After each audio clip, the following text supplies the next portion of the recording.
የህወሓት አመራር ነኝ የሚለው ቡድን ጥቂት ተሸራረፈ ነው። ይሄ ከስልጣን ውጪ መኖር ይችላል ብሎ ማያመን የወረደለት የሚጠየቅበት ብዙ ወንጀል የሚፈጸመ አሁንም ወንጀል የተለያየ ኢኮኖሚ ወንጀሎች የሰብአዊ መብት ጥሰቶች ብቻ አይደለም፣ በወርቅ ንግድ በኮንትሮባንድ በሁሉም እየተሳተፈ ያለ ቡድን ነው። ስለዚህ እቺ ስልጣን የምትባለው ነገር ያጣለት ጠይቃለሁ ብሎ ስለሚገምት የራሱን ህልውና ከትግራይ ህዝብ ህልውና በላይ አድርጎ የሚወስድ አመራር ነው። እንትን አይሉም ይሉኝታም እኮ የለውም። አይ ድርጅቱ ቀድሞ መዳን አለበት ህዝቡ እንዲድን ነው የሚለው። አትሊስት በቋንቋ ደረጃ ህዝባችንን ለማዳን ነው የምንታገለው ምናምን አይልም። ስለዚህ ወጣት አስገድዶ ሰራዊት ውስጥ ሊያሰልፍ ሲሞክር ድርጅቱን ለማዳን ነው የሚለው። ድሮ ቢሆን ወጣቱ ነፃነቱን በደንብ ስላልተረዳው አስገድደን ነፃ እናደርገዋለን እያሉ ነው ያሉት ማለት ነው። እየሰሩት ያሉት የስነልቦና ስብራት ምናምን አይደለም እያስከተለ ያለው በትግራይ ህዝብ ላይ ህልውና አደጋ ነው እየፈጠረ ያለው። በአሁኑ ሰዓት የትግራይ ወጣት በግዳጅ መሰለፍ አልፈልግም የሚለው ህይወቱን ሪስክ እያደረገ ጥይት ተኮሰበትም ጭምር ወደ አፋር ወይ ሌሎች አካባቢዎች የሚገባበት ሁኔታ ነው። የትግራይ ህዝብ ቁጥር በእንደዚህ ሁኔታ ከቀጠለ አብዛኛው ስደተኛ የማይሆንበት ምክንያት ነው። አብዛኛው ተፈናቃይ ነው የሚሆነው። ኦልሬዲ በመቶ ሺዎች የሚቆጠር ተፈናቃይ አለ ወደ ቦታው መመለስ የነበረበት።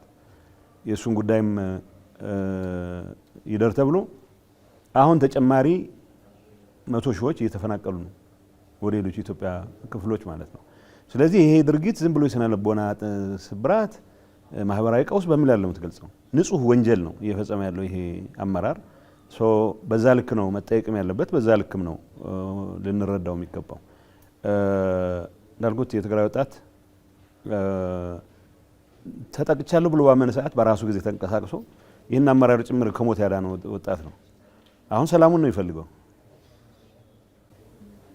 የሰላም ስምምነት እኮ ሲፈረም በሰላማዊ መንገድ አላማችንን እናስፈጽማለን የሚል እምነት ስለታት ኦልሞስት የትግራይ ህዝብ ከዳር እስከ ዳር መቶ ሊባል በሚቻል ደረጃ የሰላም ስምምነቱ ደጋፊ ነው። ግን የሰላም ስምምነቱ ጥቅሜን አደጋ ላይ ይጥላል ብሎ ያሰበ የወንጀለኞች ስብስብ ግን አሁንም ወጣትን እያስገደደ ሌላ ዙር ጦርነት ውስጥ ካልገባሁ እያለ ቀረርቶ የሚያሰማበት ሁኔታ ነው ያለው። ወንጀል መሆኑ ነው ሊሰመርበት የሚገባው። ይሄ ማህበራዊ ቀውስ ወዘተ በሚል ብቻ መገለጽ ያለበት አይመስለኝም። እኔ ከምንም ነገር በላይ ከዓለም አቀፍ ማህበረሰብ ኦፍ ኮርስ በግልጽ መታየት የጀመሩ አሉ። እንደዚህ አይነቱ አስገድዶ ሰራዊት ውስጥ ማስገባት እኮ ድርብርብ ወንጀል ነው።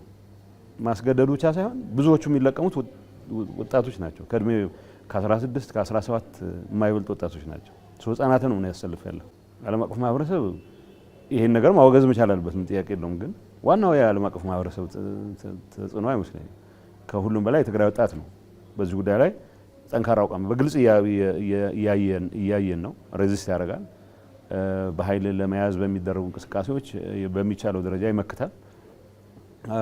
ግን በተደራጀ መልኩ መካሄድ መቻል አለበት። እነዚህ ሰዎች አንድ አዳርም ቢሆን አለን በሚሉት የስልጣን መንበር ላይ የሚቀጥሉበት እድል መዘጋት መቻል አለበት። በዋናነት ግን ፌዴራል መንግስት እስካሁን ትግራይ ውስጥ ሰላም እንዲሰፍን ያሳየው ትዕግስት እንደተጠበቀ ሆኖ የትግራይ ፖለቲካ ኃይሎች ይህንን ለውጥ ለማምጣት በሚያደርጉት እንቅስቃሴ በቅንነት በደንብ ኢንጌጅ ማድረግ አለበት የሚል እምነት አለኝ። ዋናው በዚህ ጉዳይ ተዋናይ ለውጡን ማምጣት የሚገባው የትግራይ ህዝብና የትግራይ ፖለቲካ ኃይሎች ናቸው። የፌዴራል መንግስት ደጋፊ ሚና ሊኖረው ይገባል። ዓለም አቀፍ ማህበረሰቡም የዛን ያክል የፌዴራል መንግስት ያክል ባይሆን እንደዚሁ ደጋፊ ሚና ሊኖረው ይገባል እምነት አለኝ። ኢትዮጵያ አለመረጋጋትን እንደ ቋሚ አጀንዳው የሚወስድ አገር አለ። ከሱም ጋር ከመስራት ወደ ኋላ አይሉም፣ አውቃለሁ፣ እየሰሩም ነው።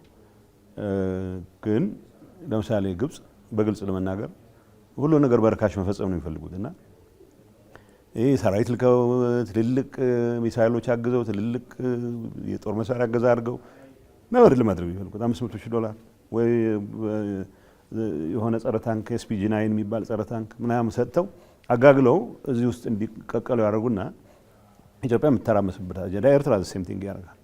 የኢሳያስ መንግስት እነዚህ ሰዎች እንጂ ትግራይ ውስጥ የደረሰውን በልኩን ጥፋት የፈጸመው የኤርትራ መንግስት ነው። ሲስተማቲክ በሆነ መንገድ ትግራይን ማጥፋት አለብኝ፣ ህወሓት ነው ወደ ኋላ የመለሰኝ፣ ስለዚህ ትግራይን ወደ ኋላ መልሳታለሁ ብሎ የልማት ተቋማትን ደሊብሬት ያፈረሰ ድርጅትና መንግስት ጋር ነው አብረው እየሰሩ ያሉት።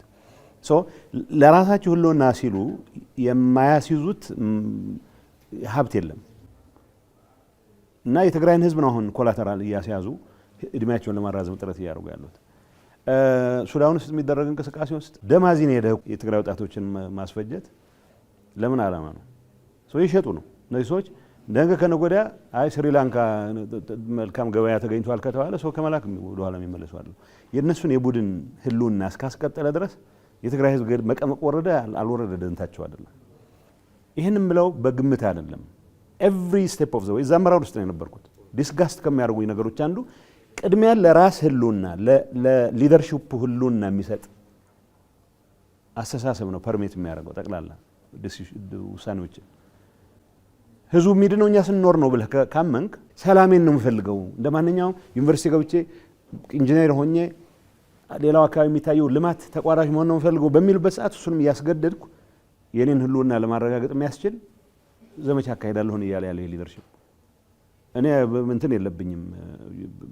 ይሄ የሚሸፋፍነው ነገር የለም። ኢትስ አ ክሪሚናል ኢንተርፕራይዝ፣ የወንጀል ኢንተርፕራይዝ ነው ይሄ እንጂ የሆነ የሰፊው ህዝብ ጥቅም የትግራይ ህዝብ ልዕልና ምናምን አሳስቦት የትግራይ ህዝብ ልዕልና የሚረጋገጠው በሰላም ብቻ ነው። የኤርትራ ህዝብ ከ3 ነጥብ ምናምን ሚሊዮን ወደ 1 ነጥብ ምናምን ሚሊዮን ያወረደው በቃ ሁሉን ነገር በጦርነት ፈታለሁ የሚል መንግስት ስላለው ነው። ሁሉን ወታደር አደርጋለሁ የሚል መንግስት ስላለው ነው። በስደት ይወጣል።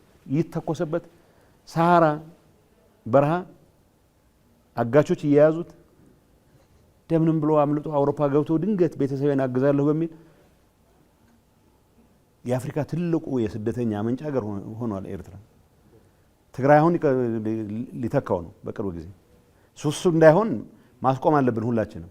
ከሰፈር በተለቀመ ጥይት ገጥሜ ሰውም እያለቀ በሂውማን ዌቭ ታክቲክስ በሰው ማዕበል ዘመቻ መንግስት ቀይራለሁ ብሎ የሚያምን ከስህተቱ በተደጋጋሚ ሳይማር አሁንም ሌላ ስህተት ለመፈጸም የኔ ነው ሞኖፖሊ ብሎ የሚያምን ሊደርሺፕ ነው።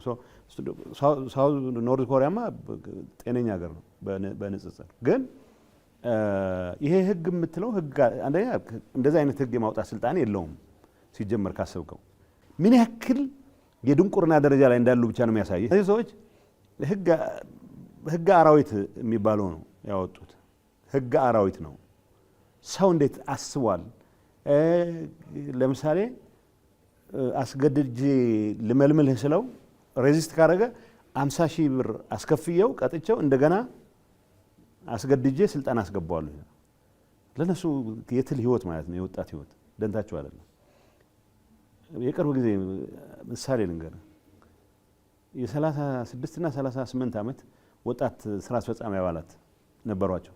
እነሱን ከፌዴራል ሰዎች ጋር ከነጌታቸው ጋር ትገናኛላችሁ፣ ክህደት፣ ባንዳነት ወዘተ የሚል ስም ሰጥተው አወረዷቸው። የ74 ዓመት ሰው ሊቀመንበር እንዲሆን ፕሬዚደንት እንዲሆን ለእንትኑም እኮ ለማየቱም እኮ ያስጨንቃል በጣም።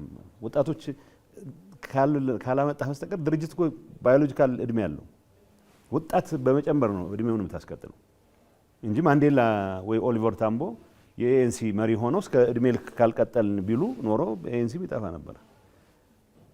ሰው ደንታቸው አይደለም። አሁን ጠፋ ድርጅት ጠፋ በቃ እነሱ መኖራቸው ነው ለትግራይ ህዝብ ብቸኛ የድህነት ምንጭ ብለው ነው የሚያስቡት። የድህነት ምንጭ ነው ግን የድህነት ምንጭ አይደለም። የደህንነት ምንጭ አይደለም።